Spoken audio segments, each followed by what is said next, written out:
when I got that call, when they told me Aamir sir is going to call, I was like such a nervous wreck. I didn't know what to say. I didn't know how to look. It was so many emotions just running in. And then he's there in front of me on a video call and he's talking to me and he's being so casual and being so humble. So I got the script about 6 months in advance. Advait took me through the lines. My Hindi was not too good. The whole direction department became, so close to me. I was not very specific about it. I wanted to do a good character in a Hindi cinema. So I'm really excited, but I'm also nervous because it's my first Hindi film. Hello, everyone. Welcome to ETimes. I'm Rachit Gupta, and joining me for a conversation today is Naga Chaitanya. This is exciting stuff. He's making a big debut in Lal Singh. It's a huge film. It's a film that we're all sort of talking about, all anticipating. So let's just jump into it. Hi, Che. How are you doing? I'm good. How are you? I'm good as well. Che, shall we just jump into the first question? Yeah, let's go for it. Okay. So Lal Singh Chadda, man, it's an exciting film. It's a huge film. You've got Aamir, you've got a fantastic cast. What are your feelings about this film, and how are you sort of reacting to all the anticipation, all the expectations? Well, I'm really excited for the release because I've seen the film a number of times. I know the content inside out, and I think it's really going to touch hearts all over. So I'm really excited, but I'm also nervous because it's my first Hindi film. I'm curious to see how I'm going to be accepted, and whether the audience likes me, doesn't like me. It's like a fresh start in my career almost. Again, it's like take two. I'm starting all over again with a different kind of audience. So it's the acceptance is something I'm curious about. But yeah, apart from that, just can't wait for the August 11th. Right.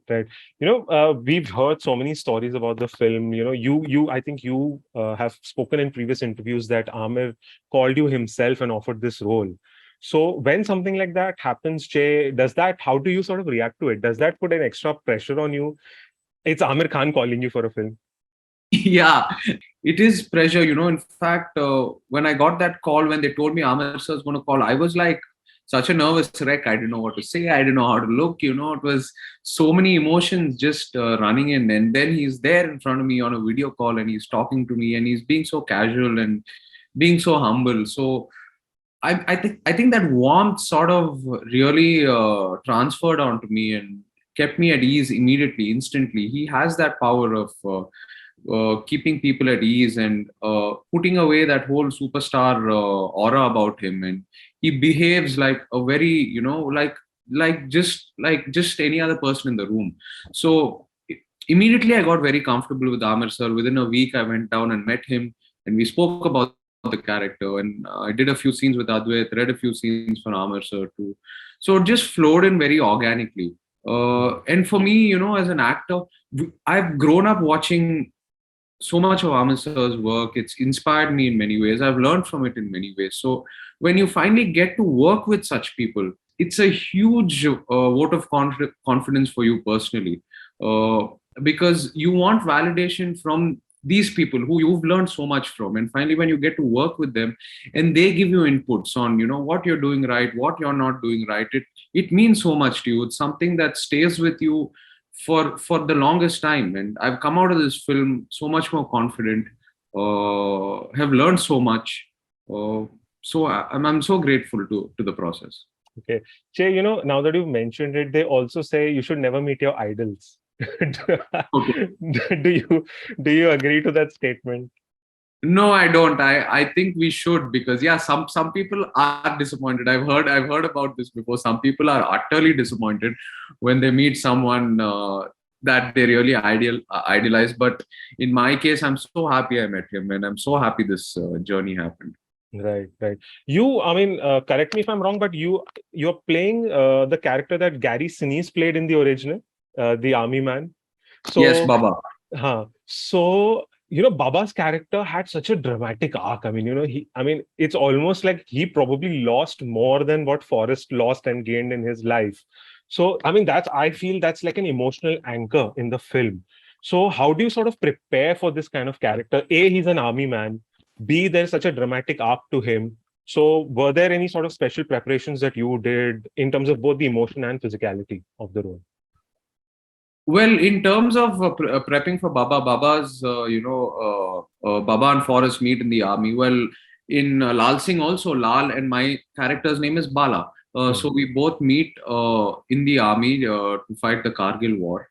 And in terms of prep, well, we did a lot of training before we got into the shoot. The extensive part of the training were the workshops and the readings by itself. I got the script about 6 months in advance. Hmm. Advait took me through the lines. My Hindi was not too good, but fortunately for me, they wanted a Telugu kind of Hindi speaking boy. They wanted to Right. cast a Telugu boy in a Hindi film. So here and there, if my Hindi slipped into a Telugu accent or I dropped a few Telugu words, they wanted it. They made that a character by itself. So we worked on that for about 4-5 months. I remember during the pandemic, we did a lot of Zoom calls with Advait. And then I went down to Bombay once things eased out. And the look was something Aamir sir was, sort of shadowing throughout. He was making sure it was going in the right direction because we did a lot. I was wearing a mouthpiece to sort of make my jaw look a little different, which you see in the film.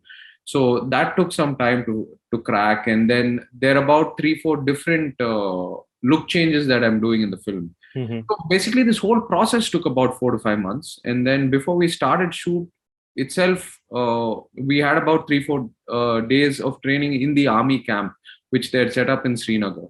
Okay. So the training was intensive, but I loved the process because I got to spend time with these people who have, one is Aamir sir, who I've always wanted to just be next to and see what his process is and learn from him. And Advait and the whole direction department became, so close to me.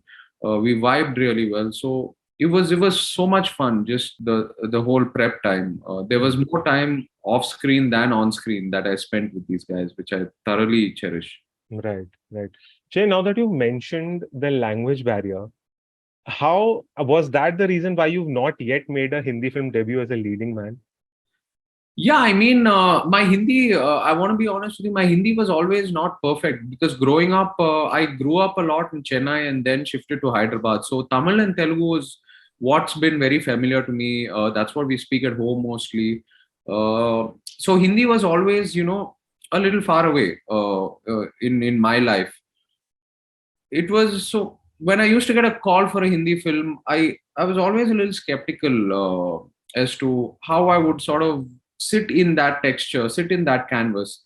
And I always wanted to be sort of presented through someone else. Just like how I'm being casted next to Aamir sir, I wanted that guidance for my first film. Playing the lead was something I was not very specific about. I wanted to do a good character in a Hindi cinema. Okay. Because that's not something I can truly try over here. Here, the audience expects a certain kind of cinema from us because there's already an impression formed, and we come from a certain kind of family that's been making a certain kind of cinema. So there's a lot of expectation over here, but I'm coming there presenting myself to a new audience, and I can totally freak out and do things that I probably can't try over here. So that was the approach I wanted to take. Okay. So, I mean, you said it that, you come with a sort of a legacy from Telugu cinema, especially. So when you're sort of taking a creative risk, or I don't know if this is a creative risk or not from your perspective, but when you're sort of, say, foraying into a new language and as you said, maybe trying new things out, do you keep that in the back of your mind that, my Telugu fans will have a certain reaction to this, or do you not sort of bother about it, or do you sort of wipe the slate clean? No, I'm sort of wiping the slate clean. I'm coming in because they're not going to look at me firstly as the lead, hero or whatever in this film. I'm not. I'm playing a character that sort of contributes to the film and contributes to the progress of the film. So when they know you're doing a special role like this or a special character, automatically the mindset changes. They come to the theater open to accepting whatever you have to present. They're in a neutral space. In terms of, I'm saying the Telugu audience. Of course, the Hindi audience, they don't know me too much, so they're going to form an impression based on this film. Right. But with the Telugu audience, when I tell them I'm doing a special role, they are open. I'm sure they'll come to the theater with an open mind. So that's the advantage I'm trying to sort of play Okay. with me doing Lal Singh. Okay. Cool. Jay, I was going through some of your interviews from Thank You. And something that caught my attention was, Rashi Khanna saying that she checked your screen on time Huh. for what you were doing in terms of social media, and it Yeah. was like 4 minutes. Yeah. So I mean, it's remarkable, man, in 2022 to have somebody of your age. You're what, 35, I think? Yeah, I'm 35. Yeah. Yeah. So I mean, somebody from your generation, we usually, I mean, I'm from the similar age bracket. We tend to spend all our time on the phone. So what is the reason? Are you like genuinely detached? Do you don't want to know the world's opinions? What is it? Of course, I want to know the world's opinions. I want to know what's happening in the world, but it doesn't mean I get that through Instagram now because or Twitter or whatever. I'll tell you where this shift happened for me. It's just that during the pandemic, sitting at home, we spent almost a couple of years sitting at home, all of us, in some way or the other, through different phases.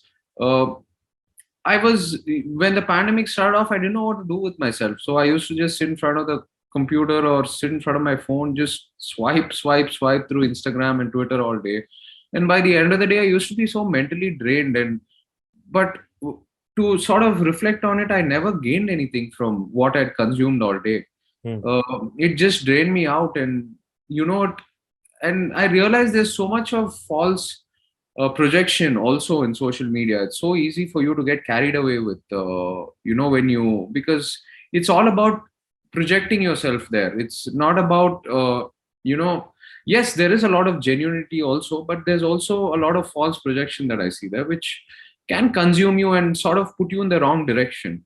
Hmm. So I know what my interests are. I know what really interests me, and my hobbies, etc., etc. So to gather that information, I don't need to be on social media. It's I can directly go to a website or read an article or whatever. So I wanted to sort of detach myself from things that consume me but don't give me any benefit. Hmm. Hmm. So I am on social media during film releases and stuff like that. I'm reading Twitter comments and reviews during the film release. Just that window 1 month before and after. But after that, I cut off from it. I just Hmm. like to stay in that zone that I'm in with the film I'm doing and with the people around me during that time. And yeah, my hobbies are a few, and I know where to go to get information on them. Okay. Okay. So, but your peers, especially, there are so many actors and stars, they sort of tend to say that social media has given them direct access to their audience, their fans. You don't need a mediary anymore to convey what you want to say. Yes. So that's the positive probably that you can focus on. Or Absolutely, Hmm. absolutely. I agree with you because all our fans reach out to us on social media these days, and we're directly accessible to them. So that's a tool that works to our advantage. So, like I said, it's that 1 month before and after the release that I sort of tend to consume what they have to say. Hmm. But it's also consuming too much data might sort of throw you down a spiral. It does happen to me sometimes. Hmm. Sometimes, when you're in the process of making a film or in the process of selecting a script and you're listening to too many opinions, it can sort of throw your balance off.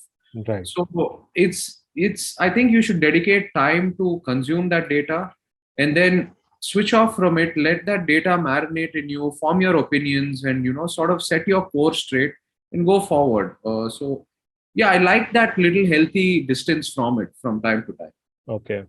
And social media is also the evil place where a lot gets spoken about your personal life. Yes. So does that also get frustrating?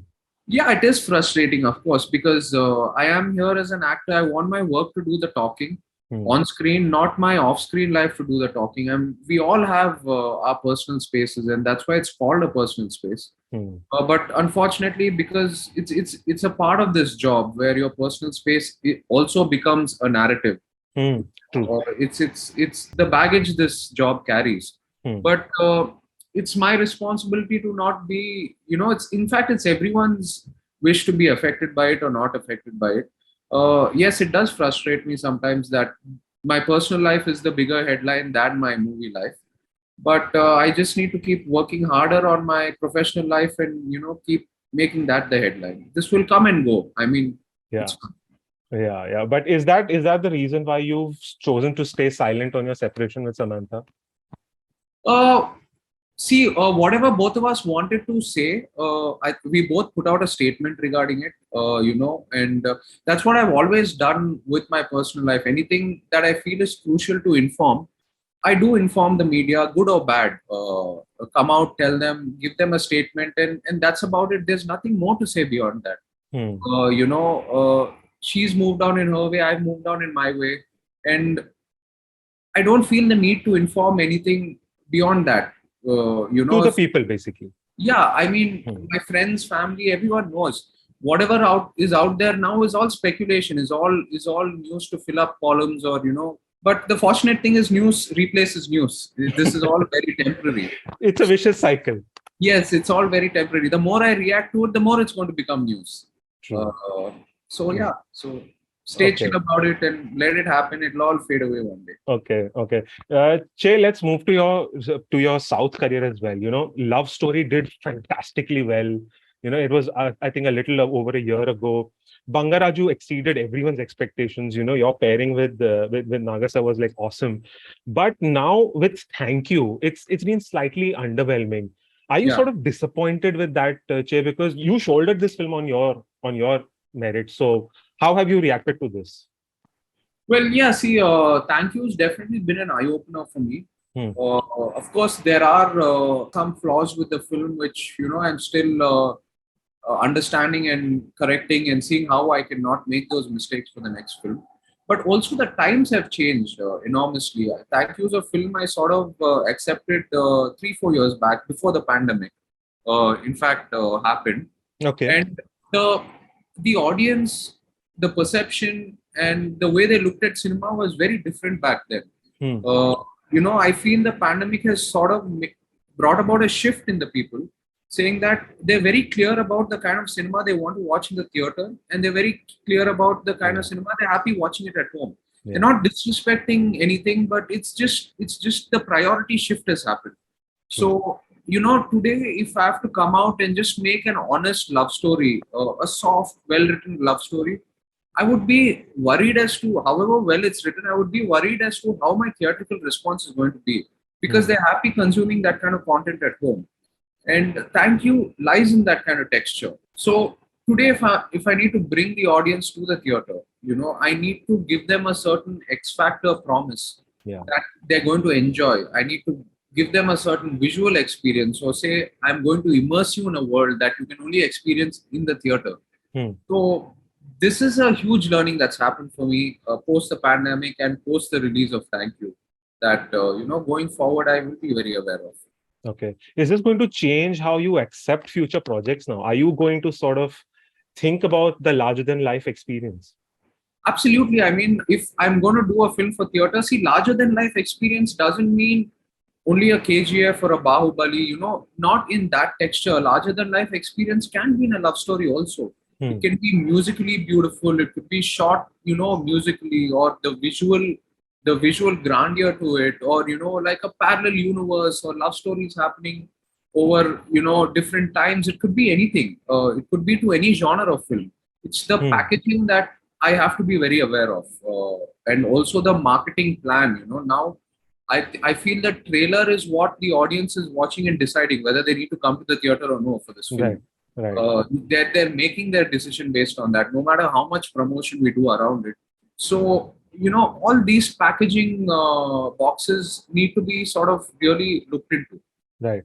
Jay, you feel Lal Singh Chadda has all the packaging? Yes, yes, because emotionally the canvas is huge. Hmm. Uh, you know, uh, it goes through a timeline through Indian history, through Hmm. various events that have affected Indians in many ways. Hmm. And because the film goes through this journey, it goes through many characters, it goes through many geographical locations, it goes through Lal's character, which is going through a roller coaster of emotions. And visually and musically, there's so much variety in what you're going to see. Right. So this itself is a canvas of largeness, and this canvas needs to be experienced in the theater. True, true. Just two final questions now. Of course, to your South career as well. What's going on with your Venkat Prabhu's film NC-22? It's going to be your first bilingual, I've been told.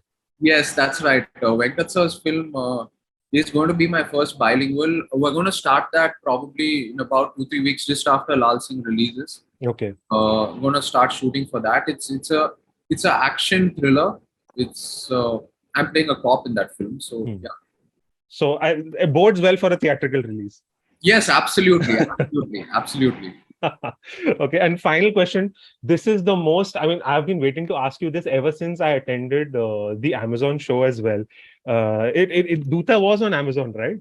If I'm Yes, not mistaken. Duta is going to be on Amazon Prime. So it's your big foray into OTT. It's a completely new space. Looks like a completely new I mean, in terms of the visual treatment, also it was very exciting. So you want to shed some light on that, and how are you sort of anticipating your OTT innings? Well, see, as an actor, I feel going forward, the OTT and theater both are going to, have their strengths equally. And as an actor, I crave for maximum exposure. So I want to be exposed on both platforms because the audience is consuming content on both platforms equally. So that was a conscious decision to sort of, put one foot into the OTT space and start trying, and seeing how I fit over there. So during the pandemic, Vikram K. Kumar came up with the idea of Duta. It's a horror thriller. I play a journalist in it. Considering me, I can't even sit through 5 minutes of horror. Like, I have anxiety. I can't sleep at night. I'm that kind of a person. Okay. So when he first pitched a horror script to me, I was like, "Are you sure?" And he was like, "Yeah, just listen to it." And when I heard it, I felt I could bring out that innocence in me. I know what I feel when I go through a horror movie and how crazy I get. So I wanted to sort of translate that experience on screen. So that's how, that's how Duta happened, and I'm really excited. In fact, for the OTT debut, we've casted from most of the South languages. I'm working with a bunch of talented actors, and the content is really edgy, and it's something I've never tried before. The character's got a lot of gray shades to it, which I'm really excited to be playing. So yeah, can't wait for that to come. I'm definitely looking forward to it. I mean, it was in that entire slate of Amazon shows that unveiled in Bombay.